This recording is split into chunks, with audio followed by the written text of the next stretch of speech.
We have breaking news. The Toronto Maple Leafs have made a sneaky signing, and they signed a defenseman. It is Philip Myers. They finalized the deal. They extended him. And this is very interesting as it has major implications going forward for not only the Leafs' current blue line, but their future blue line as well. And also Yanni Hakanpää. Stay tuned for all that in this episode. But before we get into it, folks, quick reminder, hit that subscribe button. If you're a part of the percentage who aren't subscribed to the channel, this is the place to be for daily Leafs content. About 70% of you who are watching aren't subscribed to the channel. So make sure to hit that subscribe button. But Darius, we have some breaking news to go over as Philip Myers, a guy who actually had a very good game yesterday, got extended and rewarded for his play. He obviously drew the game-winning power play, or game-winning penalty, I guess. And now he's been rewarded. And this is something that we've been mentioning a little bit on the channel here. But Philip Myers, he was inked to a 2-year contract extension. And this is very interesting because there was a period of time where we didn't know if he was even going to play for the Leafs at all this season. Obviously, Yanni Hakanpää, that signing was made official in the offseason.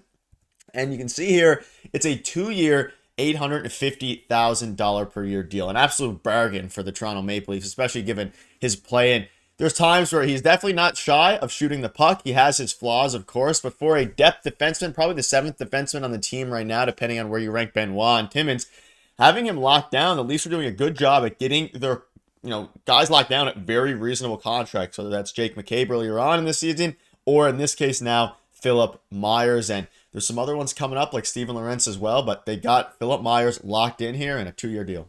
Yeah, it's a bit of a no-brainer at that price for what he brings to the lineup and what he's continuing to bring to the lineup, right? When we first saw him this season, I was like, all right, I don't know if this guy is going to be around too long because again, I was saying, earlier in the season, this guy has two modes: shoot from the point and look like he's scrambling around on defense. But as the games have gone on here and how, he's gotten into games more consistently now, and it's because the Leafs organization really likes him. They're obviously dealing with the Hakanpää situation. We don't know what's going to, if there's even going to be a resolution there, but he's come into the lineup. He's been playing with Morgan Riley and honestly been offering the Leafs really good minutes. And, he's maybe not an elite defender or anything like that, but again, he's giving the Leafs really, really good minutes and he's playing the game the right way. And he's playing, exactly the style that Craig Berube wants. He's being physical where he needs to be. And again, the Leafs need offense from their blue line and he's not afraid to shoot the puck from the point. So I think this is a really good signing. This signing, the logistics of the contract as well, make it easier for them to bring him up and down between the Marlies if they need to be, not just this season, but in the future, because you never know what's going to happen. So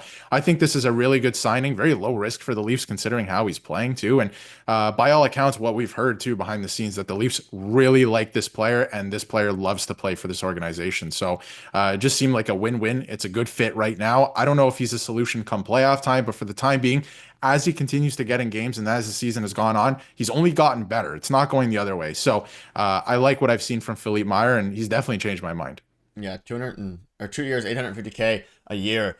If you even get 30 games a season or 40 games a season out of that in the blue line, then that's worth the contract in itself. And obviously, you mentioned it. We've been hearing from reporters who are around the Leafs daily and around the team that they liked Philip Myers a lot and that you could see an extension coming for Philip Myers. I believe a report came out, I forget who it was, maybe Nick Kipper or something like that, revealing that they're interested in re-signing Philip Myers. And I love the deal, and I haven't been a huge fan of the way he's played, especially earlier on, but now he's starting to find his role a little bit. He's starting to play more responsibly, getting used to the NHL level, and you can see this here again.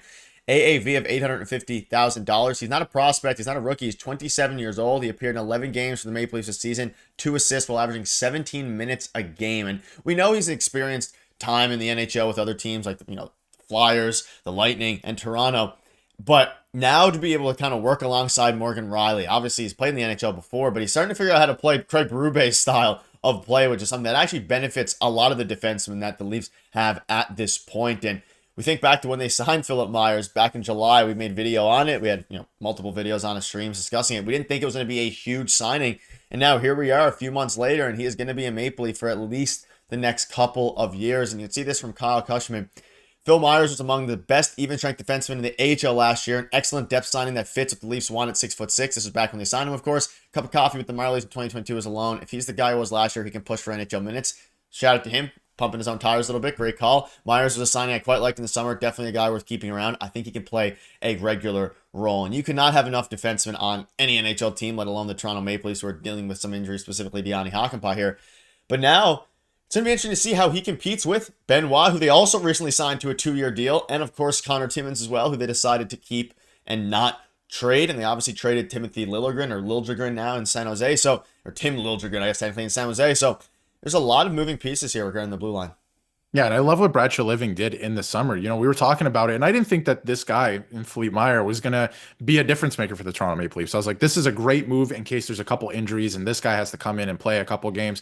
But like Kyle alluded to, right? Like he's been fantastic so far this season. And he's actually playing regular minutes now and logging quite a bit when he doesn't get into games. So he's been a really good option for the Leafs. And I like this internal competition that, we talked about it in training camp. We talked about it in preseason, this internal competition that the Leafs have put forth this season that even at this point, there's rumblings of them obviously wanting a third line center.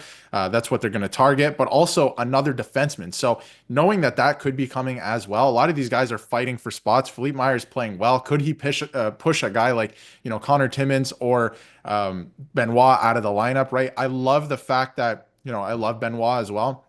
But I love the fact that there's a possibility for him to be on the outside looking in, right? I love this internal competition. The last couple of years, I feel like the lineup's been set from day one of training camp to the end of the season. There was very little wiggle room and very little, guys coming in and trying to make an impact. So this is very refreshing. I think he's earned the contract and he's been playing good minutes. Yeah, and we've already seen him take over some of Benoit's playing time and Connor Timmins' playing time as well, and he deserves it here. 2-year contract extension and AAV of 850K, which is fully variable.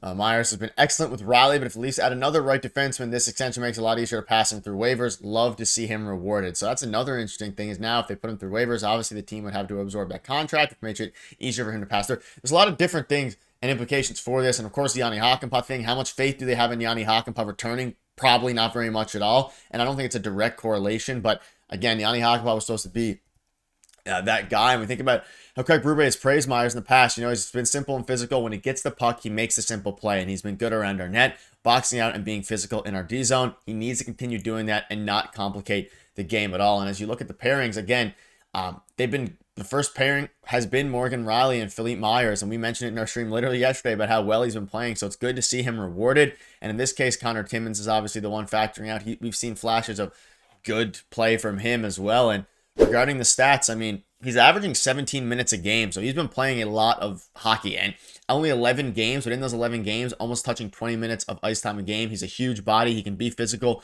Will it hold up in the playoffs? Will they want to start him in the playoffs? We'll have to see what they do with the trade deadline and what their current blue line will look, or their blue line at that point will look like then. But Darius, any final thoughts here? I'm happy. It's a very solid contract, and they're once again rewarding guys who they sign at free agency for camp depth and reward them with great contracts. And ultimately, just like Simon Benoit here, he gets rewarded. And that's also just a good thing to have on the resume for other free agents if they're interested in coming to Toronto to revive their careers. Yeah, exactly. And that's something that the Leafs have been doing and continue to do so, right? So that's something that other free agents are going to look at. And Philippe Meyer, he's not a minus player either, right? Like he's putting together really, really good minutes and he doesn't play on the power play or anything like that. So he's putting together a really tidy season so far this year. And I love what Craig Berube said. He's keeping it simple. The whole thing with Liljegren at the time was that his game was so overcomplicated, right? And he just could not make the simple plays. The Leafs want more guys who can just chip the puck out when it matters in the playoffs. These games are going to get tight. And I said it on stream. I've said it in previous videos.